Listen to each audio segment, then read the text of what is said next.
কয়েক মাস আগে নেপালের ৯,০০০ ফুট পাহাড়ের ওপরে এক প্রত্যন্ত অঞ্চলের এই হসপিটালটা এই রকম দেখতে ছিল। প্রত্যন্ত অঞ্চল হওয়ায় এখানে কোনো ইলেকট্রিসিটি ছিল না, তার মানে স্থানীয় ডাক্তারদের চিকিৎসার সরঞ্জাম ব্যবহারের সুযোগ ছিল না, এবং মাঝে মাঝে অন্ধকারের মধ্যেই জটিল অস্ত্রোপচার করতে হতো একটা ফ্ল্যাশ লাইট আর সাধারণ কিছু সরঞ্জামের সাহায্যে। এদের যদি উন্নত চিকিৎসার প্রয়োজন হয় তাহলে তাদেরকে কয়েক ঘন্টা হেঁটে অন্য জায়গায় যেতে হয়, আর এই সীমাবদ্ধতার ফলে এখানে মৃত্যু আর গর্ভপাতের ঘটনা প্রায় ঘটছে। তাই আমাদের লং টার্ম পার্টনার গিভ পাওয়ার, যাদের সাথে আমরা আগের 3টে বিস্ট ফিলান্থ্রপি ভিডিওতে কাজ করেছি, ড্যান আর ড্যারেনকে তাদের সাথে খোলগাঁও গ্রামে পাঠিয়ে দিলাম এই সমস্যার সমাধানে সাহায্য করতে, যেখানে তাদের দারুণ অভ্যর্থনা জানানো হয়েছিল। আর জায়গাটা ছিল নিঃসন্দেহে পৃথিবীর অন্যতম সেরা জায়গাগুলোর মধ্যে একটা। প্রথম দিন সকালে ড্যারেন সঞ্জয় নামে একজন স্থানীয় গিভ পাওয়ার ইঞ্জিনিয়ারের সাথে দেখা করলো, যে নীরা সম্পর্কে একটা মর্মান্তিক গল্প বলেছিল। নীরা গ্রামের একজন মহিলা যে তার বাচ্চাকে হারিয়েছিল প্রচন্ড ঠান্ডার জন্য এবং উপযুক্ত চিকিৎসা সুবিধা ও সরঞ্জামের অভাবের কারণে। ওকে বর্ষার রাস্তায় সবচেয়ে কাছের বার্থিং সেন্টারের মধ্যে যেতে হতো, কিন্তু সেটাও অনেকটা দূরে থাকায় ও বার্থিং সেন্টারে পৌঁছতে পারেনি আর শিশুটাকে হারাতে হয়েছিল। আর সরকারি টাকার অভাবের জন্য এই হাসপাতালটা অন্তত 2030 সালের আগে পর্যন্ত বিদ্যুৎ পাবে না। হসপিটালে যদি বার্থিং ফেসিলিটি থাকতো তাহলে ওর ক্ষেত্রে পুরো সিচুয়েশনটাই বদলে যেত। ড্যারেন জানতো এটাকে আটকাবার জন্য আমাদের দ্রুত কাজ করতে হবে, তাই সে গ্রিন প্রোগ্রামের প্রতিষ্ঠাতা মালেসের সাথে দেখা করেছিল, যে অনেক ছাত্র এবং স্বেচ্ছাসেবকদের নিয়ে এই প্রজেক্টটা শেষ করতে এগিয়ে এসেছিল। আমি যখন ছোট ছিলাম তখন মালয়েশিয়াতে আমার ফ্যামিলির সাথে দেখা করতাম। তখন প্রথম আমি সমুদ্র পাহাড় দেখেছিলাম, আর তখনই আমি এটা বুঝতে পারলাম যে যদি আমরা মানুষকে এই প্রকৃতির সৌন্দর্য দেখার একটা সুযোগ করে দিতে পারি তাহলে নিশ্চয়ই তারা এই পৃথিবী এবং প্রকৃতির যত্ন নেবে। তাই আমরা পুরো বিশ্ব থেকে ছাত্রছাত্রীদের নিয়েছি যারা এই ব্যাপারে ভাবে এবং কিছু করতে চায়, এবং যাতে আমাদের ভবিষ্যৎ প্রজন্মের কোনো অসুবিধায় না হয় তাই আমরা এই পদক্ষেপ নিয়েছি যাতে এই বিশ্বটা আরো অনেক অনেক সুন্দর হয়ে ওঠে। সঞ্জয় এবং মেলিসার সাথে দেখা করার পরে ড্যারেন খুবই উৎসাহিত হয়ে কাজটা শুরু করে দিয়েছিল, সোলার প্যানেল এবং ব্যাটারি ইনস্টল করে হসপিটালে বিদ্যুৎ আনতে, তার সাথে এই সম্প্রদায়ের জন্য আধুনিক সরঞ্জামের ব্যবস্থা করতে, যাতে এটা একটা আধুনিক বার্থ সেন্টার হয়ে ওঠে। ঠিক আছে, আমরা প্রথম দিনের জন্য প্রস্তুত। 3, 2, 1 বিগ ফিলান্থ্রপি। টিভির সবাই এই কাজটার জন্য খুবই এক্সাইটেড ছিল। নিচের দিকটা ঘুরতে হবে। দারুণ! প্রথম দিনের শেষে টিম খোঁড়াখুড়ি এবং সমস্ত ওয়্যারিং শেষ করে ফেললো।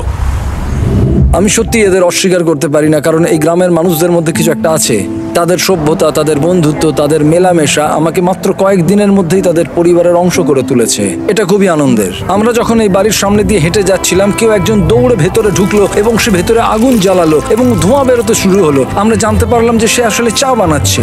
এটি আদা সহ হিমালয়ান ব্ল্যাক টি, আর এটা আমার জীবনের সেরা চা। এই লোকেরা সত্যি খুবই সরল এবং এরা মানুষকে ভালোবাসতে জানে। আমরা যেখানেই যাচ্ছি এরা আমাদের ভালোবাসছে। তারা আক্ষরিক অর্থেই আমাদের বাড়িগুলো খুলে দিয়েছে এবং বাড়ির ভেতরে আমাদের একটা বেডরুমও দিয়েছে যেখানে আমি আর ড্যান আরাম করে থাকতে পারি। কিন্তু কনস্ট্রাকশন শুরু হবার কিছুক্ষণ পরেই ড্যানের শরীরটা খারাপ করলো। আমি খুব অসুস্থ হয়ে পড়েছি, আমাকে চেক আউটের জন্য তাড়াতাড়ি স্থানীয় কোনো ডাক্তারের কাছে যেতে হবে। তার মানে এখন সে নিজেই বুঝতে পারলো যে এইরকম প্রত্যন্ত গ্রামে চিকিৎসা করানো কতটা কঠিন হতে পারে।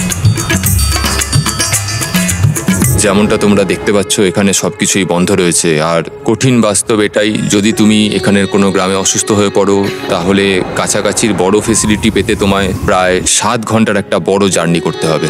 সৌভাগ্যবশত সেখানে একজন নার্স ছিল যে তার চিকিৎসা করেছিল।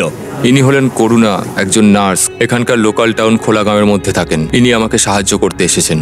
কিন্তু সেখানে কোনো বিদ্যুৎ না থাকায় শুধুমাত্র প্রাথমিক চিকিৎসাই সম্ভব হয়েছিল। সে ধরে নিল যে ড্যানের হয়েছিল গাটি। হ্যাঁ, আমার গাটি হয়েছে। গাটি একটা রেয়ার নেপালি ডিজিজ। আসলে এটা সামান্য ঠান্ডা লাগা।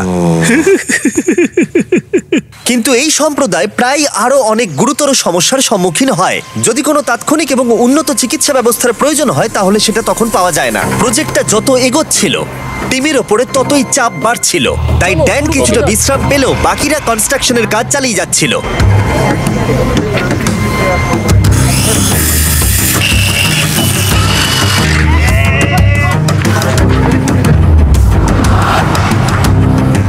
যেহেতু এখন সাপোর্টিং স্ট্রাকচার তৈরি হয়ে গেছিল, তাই আমরা সোলার প্যানেল ইনস্টল করতে শুরু করলাম। টিমের সবার কঠোর পরিশ্রমের জন্য আমাদের কাজ বেশ কিছুটা এগিয়েছিল, তাই ড্যারেন সঞ্জয়ের সম্পর্কে আরো কিছুটা জানলো। যখন আমি আপার হিমালয়ে কাজ করছিলাম আর এখানে যন্ত্রপাতি রিপেয়ারিং এর কাজ করছিলাম, তখন দেখলাম যে এখানে ইলেকট্রিসিটি নেই। আর যখন আমি এখানে এলাম তখন দেখতে পেলাম একটা বাচ্চা একটা কাঠের বক্সের মধ্যে রয়েছে, আর পাশে একটা লাইট বাল্ব রাখা রয়েছে যেটা ওকে হিট দিয়ে যাচ্ছে। আর তারপরেই হঠাৎ করে আমার মাথায় একটা আইডিয়া এলো যে এরকম ইকুইপমেন্ট তো আমরাও বানাতে পারি। তারপরেই আমি নেপালে একটা টিম তৈরি করি, আর তারপরেই আমরা বানাই একটা বেবি ওয়ার্মার, যেটাকে আমরা নেপালি ভাষায় ন্যানোরানি বলে রাখি, যার মানে হচ্ছে ওয়ার্ম চাইল্ড। ন্যানোরানি এতটা সাকসেস পায় যে তারা ইউএসএ তে পিপল চয়েস অ্যাওয়ার্ডও পায়। আমার কাছে এটা একটা স্বপ্ন পূরণ, কারণ আমার লক্ষ্যই ছিল এই ধরনের একটা ওয়ার্মার তৈরি করা এবং মানুষকে এই ব্যাপারে আরো সচেতন করা, বিশেষ করে এরকম প্রত্যন্ত গ্রামে যেখানে কোনো রকম আধুনিক ফেসিলিটি নেই। জীবন বাঁচানোর ক্ষেত্রে সাধারণ চিকিৎসা সরঞ্জামের গুরুত্ব বুঝতে পেরে ড্যারেন সিদ্ধান্ত নেয় সঞ্জয়কে আরো 10টা বেবি ওয়ার্মার কিনে চমকে দেবে, যাতে সে অন্য সম্প্রদায়কে এর সুবিধাগুলো দিতে পারে। সঞ্জয়, আমি আপনার কাছ থেকে আরো 10টি বেবি ওয়ার্মার কিনতে চাই, আর আপনাকে হাসপাতাল বা সম্প্রদায়ের যা কিছু প্রয়োজন তা দিয়ে দিতে চাই। Thank you very much Darren, এটা আমার আর আমার টিমের জন্য অনেক বড় পাওনা। আমি সত্যিই বিশ্বাস করতে পারছি না। আর মাত্র একটা দিন বাকি, আমরা কনস্ট্রাকশন শেষ করার খুব কাছাকাছি ছিলাম, আর পুরো টিম লাস্ট সোলার প্যানেলটা সাইন করলো।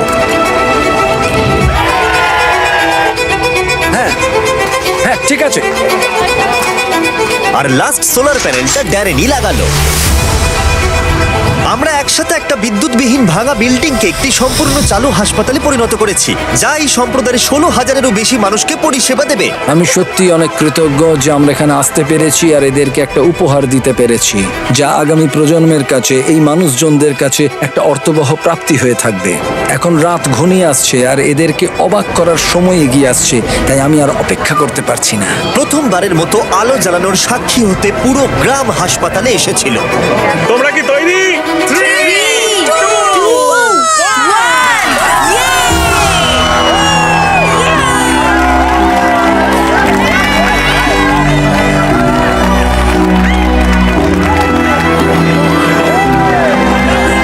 একটি সম্প্রদায় জীবনে প্রথমবার বিদ্যুৎ দেখলো, এটি দেখা যে কি সৌভাগ্যের ব্যাপার তা আমি আজকে অনুভব করলাম। পরের দিন সকালে নীরাকে হাসপাতালে সঞ্জয় আমন্ত্রণ জানালো, যাতে সে তাকে বেবি ওয়ার্মার সহ সমস্ত ইকুইপমেন্টগুলো দেখাতে পারে। এখন ও খুবই আশাবাদী যে ওর সাথে যা ঘটেছে তার কারোর সাথেই ঘটবে না, আর এখানে বার্থিং ফেসিলিটির জন্য ও খুবই খুশি এবং কৃতজ্ঞ। নমস্কার। লাস্ট সারপ্রাইজ দেওয়ার আগে আমি এই ভিডিওর স্পন্সরকে ধন্যবাদ জানাতে চাই। পৃথিবীর সবথেকে ভালো খাবার এই ফিস্টেবল নয়, কেলগস। শুধু এই সময়ের জন্য, কারণ তারা আমাদেরকে সাহায্য করছে।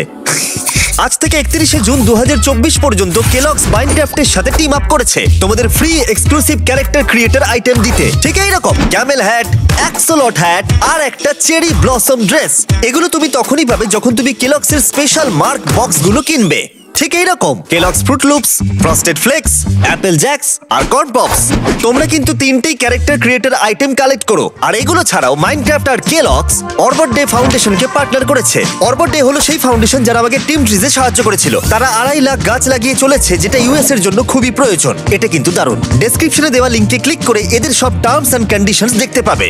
ঠিক আছে ফেস্টিভ্যালস, আমাকে ক্ষমা করে দাও, আমি চিট করেছি শুধুমাত্র অপরকে সাহায্য করতে। থ্যাংক ইউ কেলগস এই ভিডিওটা স্পন্সর করার জন্য। চলো আবার ফিরে যাওয়া যাক। যখন আমরা সঞ্জয়ের সাথে কথা বলছিলাম তখন আমরা জানতে পারলাম ও নেপালি হয়েও কখনো এভারেস্ট দেখেনি, আর ওর এটা স্বপ্ন ছিল একবার অন্তত এভারেস্ট দেখার। তাই শেষ দিন সকালে আমরা সিদ্ধান্ত নিলাম ওকে সেটা দেখিয়ে আমরা সারপ্রাইজ দেব। আমরা এভারেস্টের এত কাছাকাছি আছি আর সেটা দেখতে না যাওয়াটা দুর্ভাগ্য। আমরা সঞ্জয়কে হেলিকপ্টার যতদূর যেতে পারবে এভারেস্টের সেই উচ্চতায় নিয়ে গেলাম। সেখানে অক্সিজেন খুবই কম থাকায় ড্যান আর সঞ্জয় মাত্র 2 মিনিট থাকার অনুমতি পেল, না হলে তাদের অক্সিজেনের অভাবে হাইপক্সিয়া হয়ে যেত। ড্যারেন আর আমি এখন পৃথিবীর সর্বোচ্চ পয়েন্টে একসঙ্গে রয়েছি। আমি এটা বিশ্বাসই করতে পারছি না। এভারেস্ট দেখে সঞ্জয় আবেগে হাঁটু গেড়ে বসে পড়েছিল। এটা অসাধারণ। আমার স্বপ্ন ছিল এখানে আসার আর এভারেস্টকে দেখার। আরো একবার আমি ধন্যবাদ জানাতে চাই গিফট পাওয়ার এবং গ্রিন প্রোগ্রামকে এই প্রজেক্টটাকে সফল করে তোলবার জন্য। স্বাভাবিকভাবে এই প্রজেক্টগুলোর মধ্যে অনেক কিছু থাকে, তাই এগুলো সম্পর্কে আরো কিছু জানতে চাইলে ড্যান কিছু বিহাইন্ড দ্য সিন ভিডিও বানিয়েছে। তোমরা ডেসক্রিপশনের লিংকে ক্লিক করে সেগুলো দেখতে পাবে। এখন আমি দেখাবো তোমাদের বিস্ট ফিলান্থ্রপির বিহাইন্ড দ্য সিন। এনজয়। হাততালি দাও, আমরা শেষ করেছি। আমি দেখেছি তোমরা অনেক অন্যান্য ভিডিওতে ক্লিক করো, তাই আমি যতক্ষণ কথা বলবো এখানে বেরোলে ভিডিওটা চলবে, যাতে তোমরা আমার কথাগুলোকে শোনো। আমরা যা অ্যাড রেভিনিউ পাই আর এই ভিডিওগুলোর ক্ষেত্রে আমরা যা ইনকাম করি পুরোটাই বিস্ট ফিলান্থ্রপিতে যায়। তাই সবসময় ভিডিওগুলো দেখো যাতে আমরা মানুষদের সাহায্য করতে পারি। তাই যাও অন্য ভিডিওগুলো দেখো আর এক্ষুনি সাবস্ক্রাইব করো, না হলে তোমরা অপরকে সাহায্য করতে চাও না।